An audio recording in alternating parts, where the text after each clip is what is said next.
Hi, welcome back. Today we're going to talk about photosynthesis. So let's just go ahead and hop right on into it. Now, all the energy for photosynthesis is going to come from the sun. Now, the types of organisms that do this, it should be reviewed from what we already know. Autotrophs, right? So flowers, plants, trees are plants, grasses are plants. So all those that do photosynthesis, that make their own food, autotrophs, will use what we're about to talk about here today. There are actually some bacteria that can do photosynthesis as well, and so they'll also follow this pathway as well. So heterotrophs are going to be eating the plants that make their sugars through photosynthesis. So it's very important for photosynthesis to occur, because without photosynthesis, you don't have the energy, the glucose that can be made for the next trophic level up in our energy pyramid. A bear is a great example of a consumer that would eat another consumer, a primary consumer, that would obviously then eat a producer. So a bear here would be a secondary consumer. Now, the chemical that fuels the power of our cells, we call that ATP. And that should be kind of reviewed from last semester as well. We're not going to get too much into how the ATP is made, but we will just know that the ATP is made during this process. Now, it is regarded as the universal source of energy because that is how our cells like its energy, in that form, in ATP. So we eat and we take in the glucose, but then we break that down and we then convert that to ATP. Plants are going to use the sun's energy to make ATP to then create glucose later on in the next step. So the difference again is between ATP and ADP. We want to think of ATP as a fully charged battery and ADP as one that's low on charge, maybe a dead battery almost. And so there are two phosphates in ADP, adenosine diphosphate, and there are three in ATP, as we see here, in adenosine triphosphate there.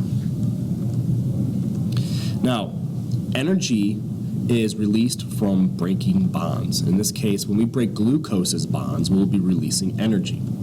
And so we're going to create glucose through photosynthesis, and then the glucose has all those chemical bonds in there, can later be broken down by the plant to release energy and turn it back into ATP and use it when it wants.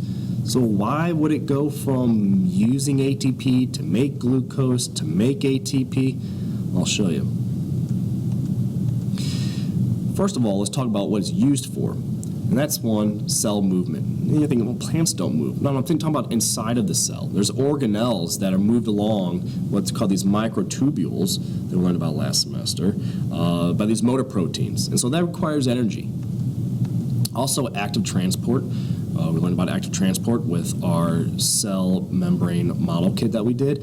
And one example here is the pumping of potassium and sodium ions across the membrane. So going from low concentration to high concentration, that requires energy, active transport right there. So again, why does it keep around such very little ATP, and then a plant cell will then create glucose and then go back to ATP? When we take a look here, ATP can quickly fill up the cell, and if you have too much, then you just run out of space. So what the cell does is it's going to take that ATP and convert it into glucose, use the energy of ATP and make glucose. The glucose is like the $1 or the $10 bill here. It takes up a lot less space inside your wallet than it would for the thousands of pennies there. Okay, so there's an example of why we want it more in the glucose form when it's not being used, as opposed to the pennies form of the ATP just laying all over the cell. So what macromolecules supply us with quick energy are the carbohydrates, sugars, glucose, right? And starch is another example of that as well. And that's for us, right? So the macromolecules from plants, again, sugars and starch, right? They make their own through photosynthesis, and they can later then break those down. So they make their own food, and they break down their own food, or we have to go out and obtain our own food. So let's talk about the three main stages of photosynthesis. One, light energy is absorbed. So we see here in our model, we have the sun here, and it's just being, the sunlight's being absorbed by the leaf there. All right, so that's just step one. Step two, that light energy is then converted into chemical energy and oxygen gas is produced. I don't know if you've all heard that CO2, plants take in CO2 and then they release oxygen gas. This is what we're talking about right here. And then lastly, chemical energy and carbon dioxide from the air are used to make the carbohydrates. So we're going to have some chemical energy inside of the cell, all right, the ATP, and then we're going to take that carbon dioxide that the plant cell absorbs as well, and they're going to rearrange, do some chemical reactions, and create the carbohydrates that are needed for the plant cell. So what's our equation for photosynthesis? Well, it's pretty simple. We have here 6 carbon dioxide plus 6 water will produce or yield 1 glucose and 6 oxygen. Notice there's no number here, so it's just understood 1. You will need to know this chemical reaction here.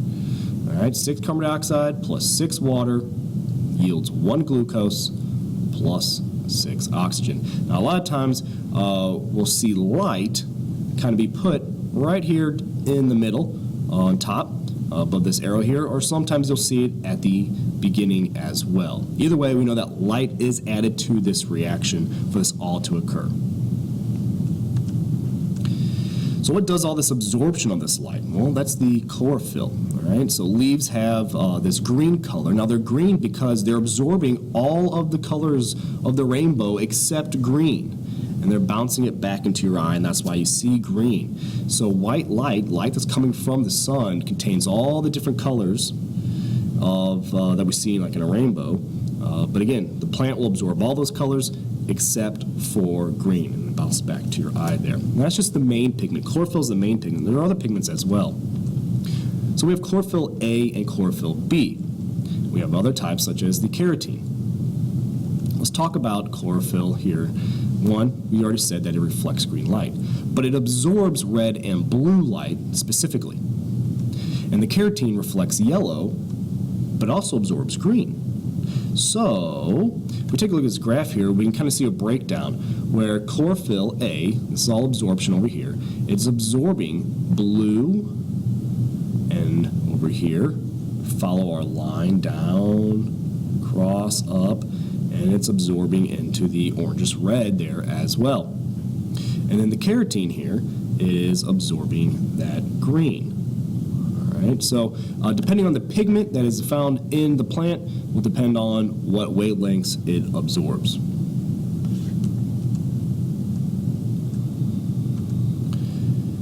All right, so talking about some reactions in photosynthesis here, we're going to take a look at the chloroplast, the organelle where photosynthesis takes place. And it contains all these sacs, these membranous sacs called thylakoids. And that's what we see here. So all these in here, these are all thylakoids in there, all right, that we see closer up right here. These are the thylakoids right there. So here's your chloroplast, the little green dots, and then we have our thylakoids all stacked up. They're kind of like stacks of pancakes, basically. Now, the pigment chlorophyll is in the thylakoids, right? So when we look at chloroplast, they look green because the pigment chlorophyll and the thylakoids, which are inside of a big chloroplast here, well, it's actually quite small, it's an organelle, the thylakoids are actually what gives that green color because it contains the pigment chlorophyll. Now, a stack of thylakoids we call a granum, and its plural is grana. So the sacs of thylakoids are surrounded by this liquid, this fluid called stroma. Now, there's a lot of vocab coming at you right now. We need to know the difference between thylakoids, stromas, granum, and grana. So make sure you guys identify all this and you do some review with the Quizlet that you'll be assigned to as well. So we have all these thylakoids all stacked up, and then we have this stroma that's all in between. So they all floats around in this fluid, the stroma. So here's just another rendition of what's going on here, where this big oval is your chloroplast. We have our thylakoids all stacked up. You can see that some of them are kind of connected to each other there. And then we have the stroma that would be surrounding all of that as well. So again, it looks like kind of stacks of pancakes. So grana disc, right? Grana disc. So there are two main parts of photosynthesis. One, the light-dependent reaction, and that requires, obviously, direct involvement of light. And the light-independent reaction. So there's actually a reaction going on when there is no sunlight or doesn't require sunlight. So this can occur at the same time during the day as the sun is being absorbed, and as the same time as the light-dependent reaction is occurring, the light-independent reaction can occur as well, but can also occur at nighttime as well when the sun is not out. Now, we sometimes call the light-independent reaction the Kelvin cycle. Now, the light-dependent reaction occurs inside, the light-dependent occurs inside the thylakoid membrane. All right, so again, here's pointing out our thylakoid membranes there. Now, we have these photosystems. Now, a photosystem is just a cluster of chlorophyll and other pigments that collect light. That's a photosystem. Okay, so that's what is going to absorb that sun's energy here that we see in our thylakoids. So here's a stack of thylakoids there. So we have a photosystem, which should be found inside of one of those. Now, the Kelvin cycle occurs in the stroma. All right, so this fluid, again, surrounding, this is where the Kelvin cycle will occur. So we're still inside the chloroplast. All this is happening inside the chloroplast, both in thylakoids and in the stroma there. And just kind of break it down here. Here's stage 1 again. Light is being absorbed. Stage 2, we have our light reaction. And stage 3, we have our light-dependent reaction, or our our Kelvin cycle going on right here. We see water going in and oxygen coming out of the light reaction. Light and water go in, oxygen, and we want to take a look here, ATP. ATP is being produced here as well. And then we have carbon dioxide going into the Kelvin cycle, as well as ATP, and coming out is your sugar. We don't need to worry too much about this guy right here, so I'm just going to kind of move on. Now, what goes in and what comes out? This is very important. This is kind of the basis of what we want to get down to. The light-dependent reaction uses water, ADP, and light energy, and it produces oxygen and ATP. Whereas the light-independent reaction uses the ATP that's made from the light-dependent reaction, but also uses the carbon dioxide in the atmosphere. And it will produce the sugar as well. It also produces ADP, turns the ATP that's using back into ADP, which goes back to the light-dependent reaction. So it's all kind of cyclical there. It all gets recycled. So what's the plant use the sugar for anyways? Well, I'll show you. We talked about it already, cell movement, right? Active transport, so the energy for making complex carbohydrates such as starches and cellulose are needed for growth as well. So just plant growth, that's another reason why plant needs sugar. So that cellulose that our bodies have difficulty breaking down, it's a sugar that is made by the plants and makes up the cell walls of the plants. What can affect the photosynthesis reaction? 1, the amount of water. 2, temperature. And 3, the intensity of light. We're going to test those things in our lab in the future.